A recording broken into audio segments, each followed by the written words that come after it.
Nosso desafio hoje pela manhã é dar início a uma série de estudos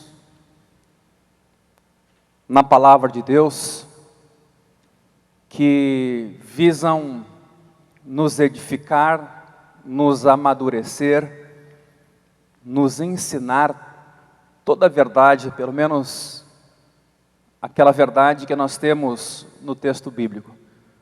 A partir de hoje, essas reuniões de domingo pela manhã, que serão gravadas, vão procurar expor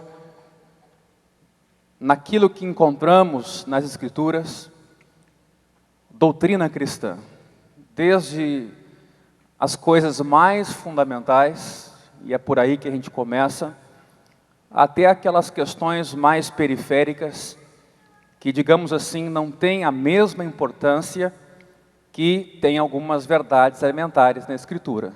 É importante que a gente, na área da interpretação, possa sempre fazer essa distinção, que existem verdades maiores e menores. São ambas verdades, mas existe uma hierarquia entre elas, que inclusive vai fazer com que as verdades maiores exerçam influência sobre a leitura das verdades menores, para que a gente não faça uma má interpretação do texto bíblico. Então, nosso intento também com esses encontros de domingo pela manhã é abrir a vocês a possibilidade de fazerem perguntas sobre aquelas questões em que vocês têm curiosidade eu digo de vida, não só aquela especulativa, mas coisas importantes para vocês e que vocês ainda não entendem ou não conhecem. Então eu quero começar hoje pela manhã falando sobre a autoridade da Bíblia. Essa palavra Bíblia é uma palavra que com o tempo passou a significar os livros do Antigo e Novo Testamento. Mas a palavra Bíblia, ela é uma palavra de origem grega, que é biblia, que significava lá no Novo Testamento livros ou rolos. É importante a gente entender desde o início que a palavra livro foi uma palavra desenvolvida muito mais pelos cristãos, que tornaram os rolos em cadernos, como temos hoje, facilitando a leitura dos textos, porque no passado as pessoas liam os textos desenrolando rolos. De qualquer maneira, o termo hoje Bíblia passou a significar esses 66 livros que temos aqui postos, tanto no Antigo como no Novo Testamento. E a pergunta então que se faz é: podemos falar em autoridade da Bíblia? E eu vou adiante para dizer: podemos falar em autoridade unânime nos dias de hoje em que se vive na pós-modernidade, onde tudo é relativo, onde cada um tem a sua verdade, tem a sua experiência, e o que serve para mim é o que importa. Há essa possibilidade de existir uma autoridade unânime, inquestionável nos dias de hoje, mesmo no meio da igreja, onde se tem uma mesma Bíblia e se interpreta ela de maneiras tão diferentes, e não estou me referindo nem a outras denominações. Se nós andarmos aqui um pouco e começarmos a perguntar para os irmãos o que eles entendem sobre alguns textos da Bíblia, nós vamos chegar a uma conclusão de que a interpretação sobre os mesmos textos varia muito. E nunca é demais dizer que o fato do protestantismo se diferenciar do catolicismo romano é muito mais no que tange a interpretação, essa distinção, do que propriamente ao fato de que nós, protestantes, não temos os livros deuterocanônicos do Antigo como eles têm, Judite, Tobias. A diferença básica entre protestantismo e catolicismo romano são sobre os mesmos textos que ambas as denominações consideram canônicos, como por exemplo Mateus 16, tu és Pedro e sobre esta pedra edificarei a minha igreja. Então, nesse universo cristão, existem, de fato, diferentes interpretações sobre o mesmo texto bíblico. E é por isso que no nosso segundo ou terceiro encontro, nós vamos ter essa questão que vai ser desenvolvida. O que é interpretação bíblica? Como se faz interpretação bíblica? Quais são os elementos que nós temos para nos dar segurança na interpretação bíblica? Falando então de autoridade da Bíblia, eu pergunto, é mais fácil nos dias de hoje falarmos em autoridade da Bíblia ou em autoridade de Jesus? Se você for perguntado por alguém sobre algum tema da fé cristã, é mais fácil você dizer a Bíblia diz ou Jesus ensinou? Talvez para muitas pessoas, o fato de nós dizermos que Jesus ensinou é mais fidedigno do que propriamente nós dizermos que a Bíblia assim afirma. Por quê? Porque vão reagir dizendo a Bíblia é um livro humano. A Bíblia foi definida como Bíblia a partir de concílios, de decisões, e ainda quem diga decisões políticas. Não é bem assim.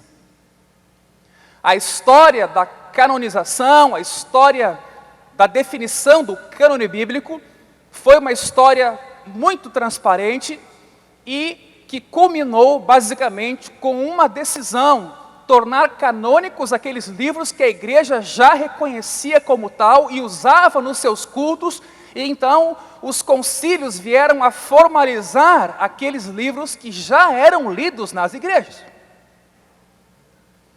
De qualquer maneira, este é um tema ainda muito debatido. Então, podemos falar em autoridade da Bíblia? Existe hoje, mesmo dentro da igreja, unanimidade nessa questão? Por exemplo, há quem diga que a Bíblia é a palavra de Deus, há quem diga que a Bíblia contém a palavra de Deus. Ao dizer que a Bíblia é a palavra de Deus, eu estou assumindo que ela tem toda a revelação de Deus e ela é uma revelação fechada. Ao dizer que a Bíblia contém a palavra de Deus, eu estou dizendo que ela contém a palavra de Deus, mas ela também contém palavra humana, e pode haver a palavra de Deus também fora da Bíblia. E é por isso que nós vamos ver nos dias de hoje inúmeros movimentos cristãos se reconhecendo como a continuação da revelação de Deus. Será que é possível? Será que nós podemos definir que ainda hoje existem apóstolos como a semelhança daqueles apóstolos que tiveram autoridade delegada de Jesus para definir doutrina cristã? Se alguém hoje se levantar no meio da igreja e dizer, bom, eu sou um apóstolo, eu sou um enviado, eu recebi uma revelação e como apóstolo eu preciso e vou definir doutrina cristã, será que isto é possível? Eu só estou problematizando algumas questões para a gente ver que nem tudo é simples como a gente imagina. No passado, eu ouvi uma frase que era a seguinte: para que estudo bíblico ou para que definimos doutrina cristã? Nós temos a Bíblia. Bom, isso não é dizer muito, porque a Bíblia é utilizada até mesmo pelos espíritas para sustentar a reencarnação.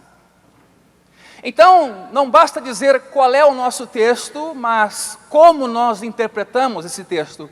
E como nós interpretamos esse texto vai depender de como entendemos que esse texto surgiu.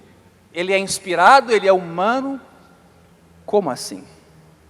Então eu queria começar dando 3 definições no que se refere a esse tema da autoridade da Bíblia. O primeiro conceito que eu acho que é importante que a gente entenda sobre o tema autoridade da Bíblia é o conceito de revelação. A palavra revelação significa basicamente remover aquilo que encobre. Ou seja, Deus tomou a iniciativa em um determinado momento de se fazer conhecido. Se Deus não tivesse tomado essa iniciativa de se fazer conhecido, o ser humano jamais conheceria a Deus. Vá comigo a Jó, capítulo 11. versículo 7.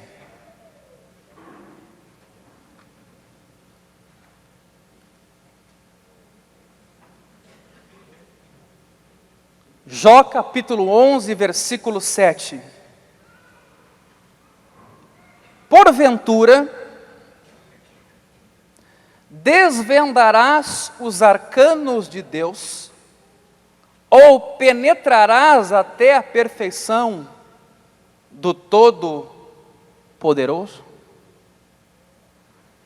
Uma das coisas que a gente vai em seguida abordar nesses nossos encontros é doutrina de Deus. Quem é Deus por meio das Escrituras? Como é que a gente tem uma ideia de Deus por meio das Escrituras? Bom, aqui a gente já vê de claro que Deus é um ser muito além dos seres humanos. Deus é o Criador dos seres humanos. E por isso a natureza de Deus é de uma outra classificação, é de um outro nível, é de uma outra hierarquia.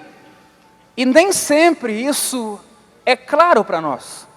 Por vezes, porque às vezes Deus na Bíblia é caracterizado por linguagem humana, nós humanizamos Deus e achamos que Deus é um ser de semelhante categoria aos seres humanos, mas não é assim. O próprio texto aqui nos indica como nós desvendaremos os arcanos de Deus ou penetraremos até a perfeição do Todo-Poderoso. Isso é uma das coisas importantes de a gente entender. Se a gente conhece alguma coisa de Deus, é porque Deus tomou a iniciativa de se fazer conhecido. Deus tomou a iniciativa de se revelar, para que então nós, seres humanos, pudéssemos conhecê-lo. Mas mesmo assim, existem alguns limites nesse conhecimento. Vá comigo a 1 Coríntios capítulo 13. 1 Coríntios capítulo 13.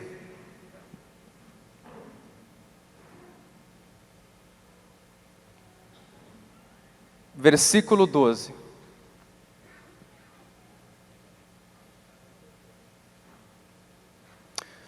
O que diz Paulo aqui? Porque agora vemos como em espelho, obscuramente. Então veremos face a face. Agora conheço em parte. Então conhecerei como também sou conhecido. O que Paulo deixa claro aqui? Que ainda que Deus se tenha revelado, o nosso conhecimento dele é limitado. Porque se assim não o fosse, nós seríamos Deus também. Então, quando Paulo aqui, de alguma maneira, diz que vemos como em espelho, o espelho naquela época era um bronze polido. Não é o espelho que a gente tem hoje. Era um espelho muito limitado que, basicamente, nos permitia ver um reflexo da nossa imagem. E Paulo, então, pensando nisso, ele diz, vemos como em espelho, obscuramente. Mas naquele dia veremos face a face. Agora conheço em parte. Então conhecerei como também sou conhecido. Então, mesmo que Deus se tenha revelado, ainda assim, esse conhecimento que nós temos dele é limitado. E é por isso que Oséias vai dizer, conheçamos e prossigamos em conhecer o Senhor, a sua vinda é certa. Haverá um momento em que, de fato, nós teremos uma visão mais completa de Deus, mas hoje isso não é assim.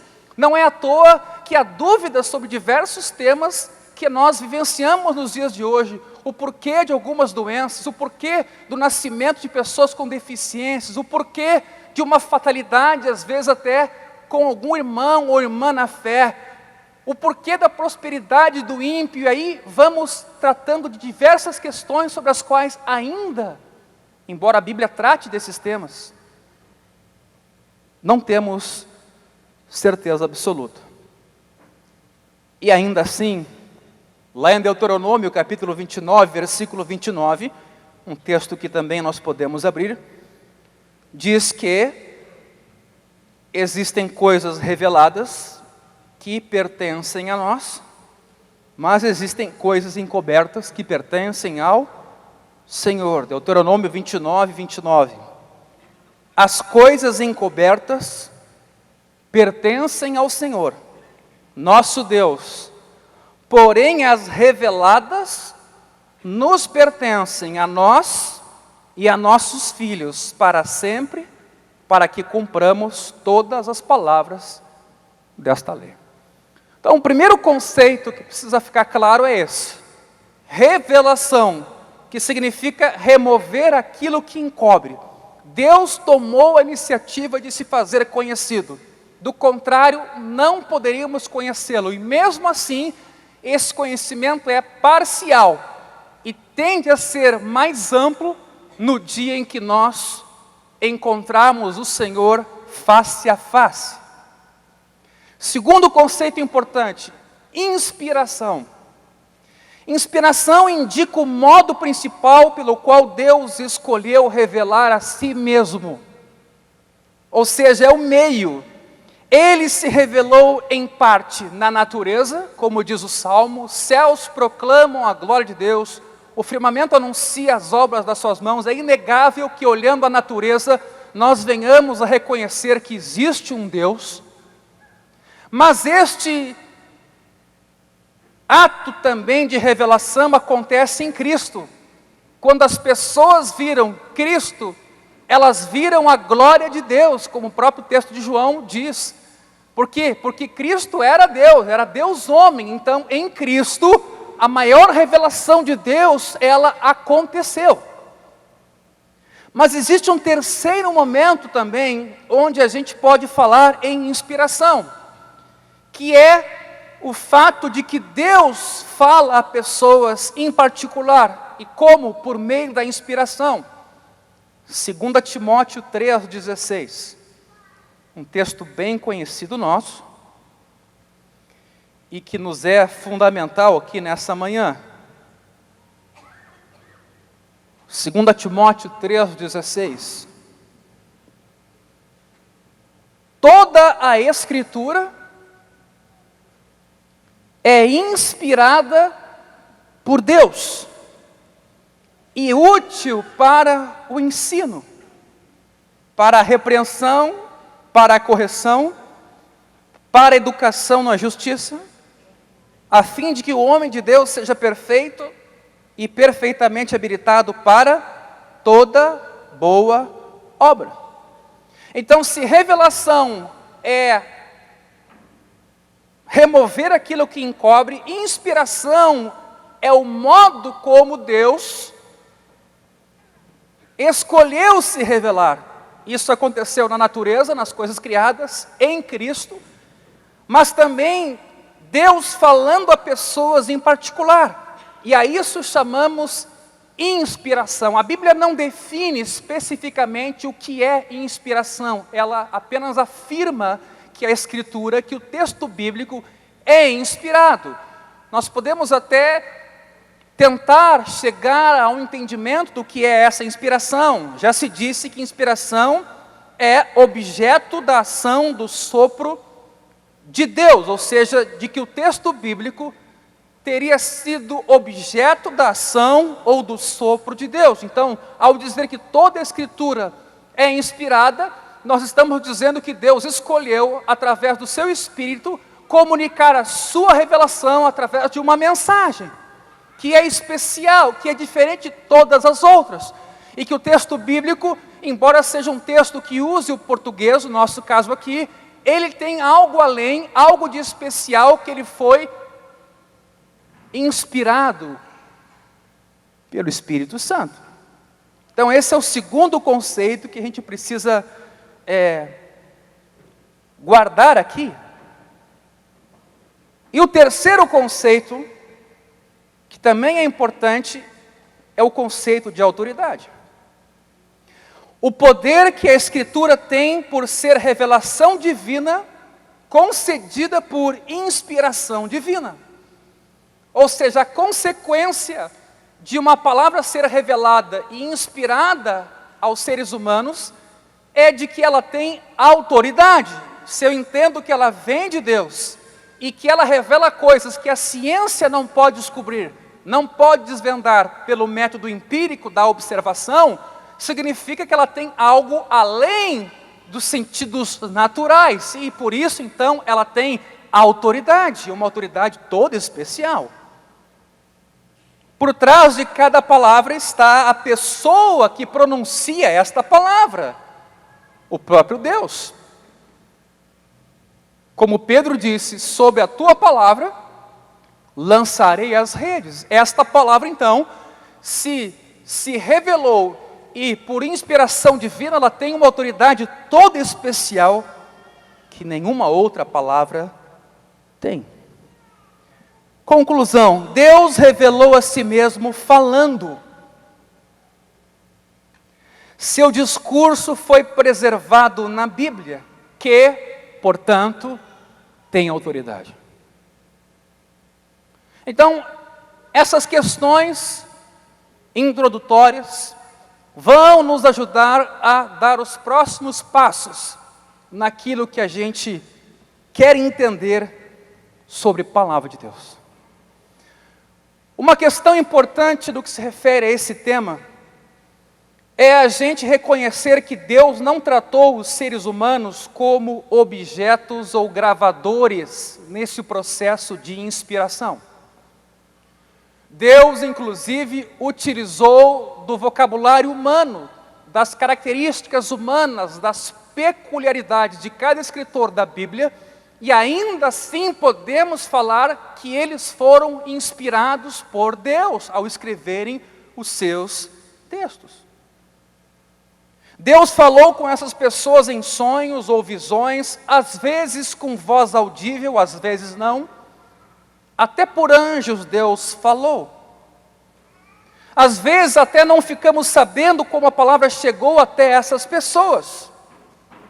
Ou seja, essa inspiração não quer dizer que o ser humano, por exemplo, não possa ter feito pesquisa para escrever o texto. Lucas capítulo 1 é bem claro nesse sentido. Podemos abrir lá Lucas capítulo 1?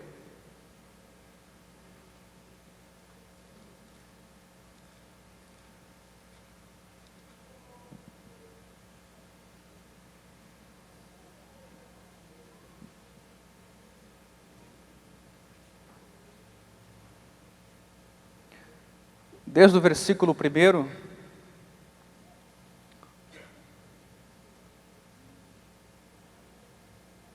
visto que muitos houve que empreenderam uma narração coordenada dos fatos que entre nós se realizaram, conforme nos transmitiram os que desde o princípio foram deles testemunhas oculares e ministros da palavra, igualmente a mim, me pareceu bem, depois de acurada investigação de tudo desde sua origem, dar-te por escrito, excelentíssimo Teófilo, uma exposição em ordem, para que tenhas plena certeza das verdades em que foste instruído. O que a gente aprende desse texto, dessa introdução ao livro de Lucas? Basicamente, que inicialmente o ensino era transmitido oralmente. Nós até podemos falar no Antigo Testamento em uma ação de Deus ordenando para que as suas palavras fossem escritas, mas interessante, no Novo Testamento, me parece, não há essa ordem explícita. Vocês já se deram conta disso? Jesus ensinou, Jesus formou os seus discípulos, Jesus os comissionou, mas me parece que em nenhum momento ele disse explicitamente para que esse seu ensino fosse escrito.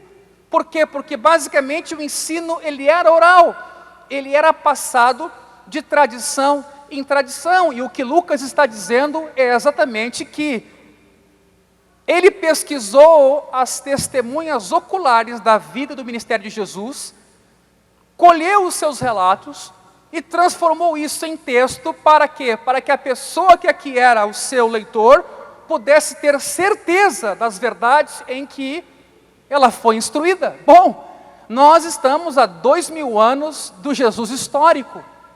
Para nós, obviamente, isto ainda é muito mais importante, termos num texto escrito os relatos, os ensinos, a história de Jesus, porque do contrário, talvez por tradição oral, isso poderia ter sido perdido ou distorcido. Mas o que é interessante aqui é reconhecer que Lucas, tendo ciência desses relatos, dessas testemunhas oculares e seus depoimentos, ele fez pesquisa. Ele foi atrás, ele investigou para ver se efetivamente não havia nenhuma invenção, exagero, acréscimo ou adição de textos aos textos de Jesus. E nem por isso eu vou reconhecer que o Evangelho de Lucas é menos inspirado ou menos divino pelo fato de ele ter feito pesquisa.